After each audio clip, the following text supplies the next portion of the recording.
student, this is again for the fifth semester major students from Indian political thinkers, and this is about Aggannasutta Digha Nikaya Theory of Kingship Part 1, because this is a very lengthy chapter. It is a very lengthy chapter, and that is why I will have to upload 2 videos for this one. That means Aggannasutta. So first of all, you just see the board clearly, and after that I will start. What I have noted down, you try to find out. Okay. So now I write the meaning of everything. First one is Pitaka. Pitaka, it is derived from Pali language, and Pitaka means book. Okay. And the famous book of Buddhism is Tripitaka. Tripitaka means compilation of 3 books. That means it is a compilation of 3 books, and these 3 books are Vinaya Pitaka, Sutta Pitaka, and Sutta Pitaka is also known as basket of discourse, basket of discourses or basket of knowledge, and that Aggannasutta is a part of Sutta Pitaka. So what is Sutta Pitaka? It is a book. It is a book of lectures delivered by Buddha, and Aggannasutta are certain parts of that lecture. You try to remember, and Sutta Pitaka means basket of discourses, and here basket of discourses means basket of knowledge. So first book is what? Vinaya Pitaka, second one is Sutta Pitaka, and third one is Abhidhanama Pitaka. So Pitaka is originated from Pali language, means basket. Okay. And Niyayaka, that means Digha Niyayaka. Niyayaka means compilation of Buddha's lecture, and Digha Niyayaka means, that means it is the long or elaborate or lengthy lecture.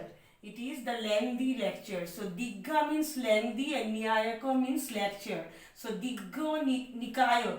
Digha means lengthy and Nikaya means lecture. So Digha Nikaya means lengthy or elaborate lecture. So try to remember that. That is that. Aggannasutta is what? It is a part of Sutta Pitaka, that means second book of Buddha, and it contains several lectures. Okay. Then in Sutta Pitaka, there are 5 Niyayaka are there in Sutta Pitaka. So what is Niyayaka? Already I told you, Niyayaka means compilation of Buddha's lecture. So there are 5 compilation of Buddha's lecture. At Digha Niyayaka, that means this one, at Digha Niyayaka there are 34 lectures. There are 34 lectures, and among them 27 together is known as Aggannasutta.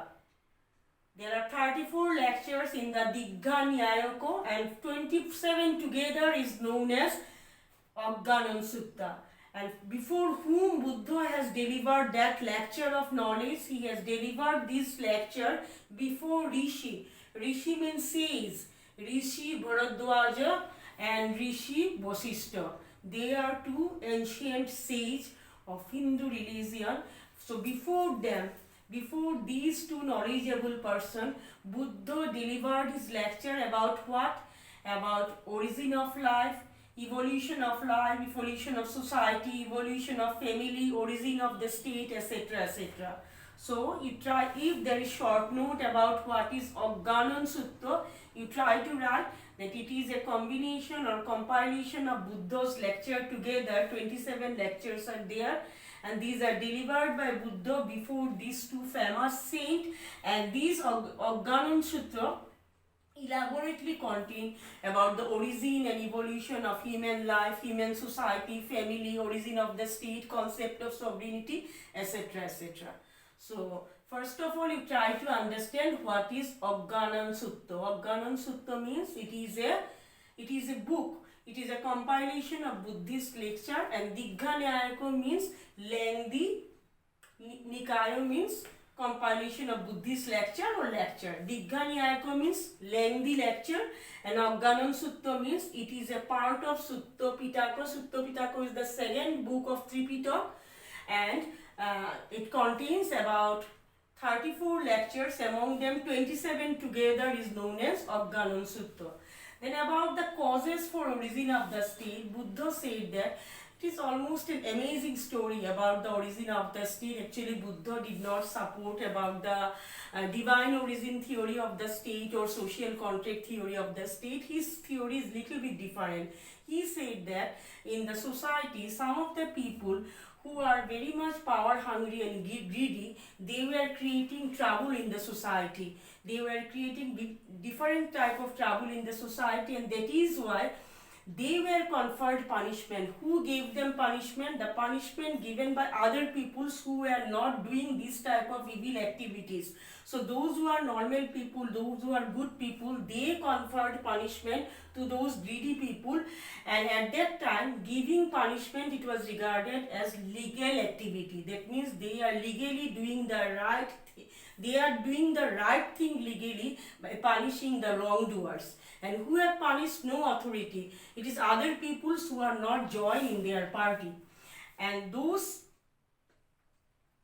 something, so people are leading it, and those societies, you remember this one is those societies where the people were leading a just and moral life, where there is peace, tranquility and reason is there no problem or vindictive activities took place, because in those society people were very much good. They were not power hungry, they were reasonable person, they were following the path of morality and ethics, and that is why they were not facing this type of problem which were created by the greedy people in other society.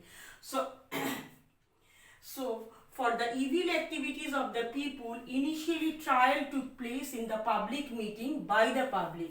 So where the trial took place for those evil peoples, those who are engaged in evil activities, actually in a public meeting, the public themselves took the initiative of giving punishment to them through the trial. Okay, and that is why public opinion is the source of sovereignty. Public opinion was treated as sovereign power according to Buddha, as it is the voice of the people, so it is sovereign. And from this conception of sovereign power, ultimately the state came into existence.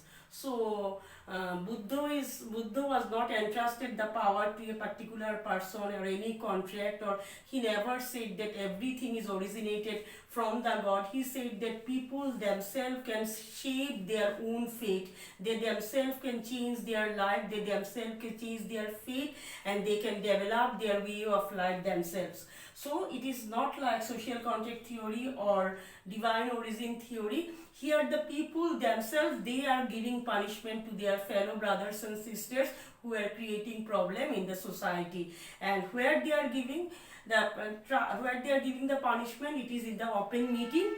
The people themselves took the initiative, and those voice of the people are regarded as legitimate power of the people or the sovereign power of the people, and that concept of sovereignty ultimately state emerged. So in my next lecture I will discuss about the factors of the state and what are the qualities of the king, etc., etc.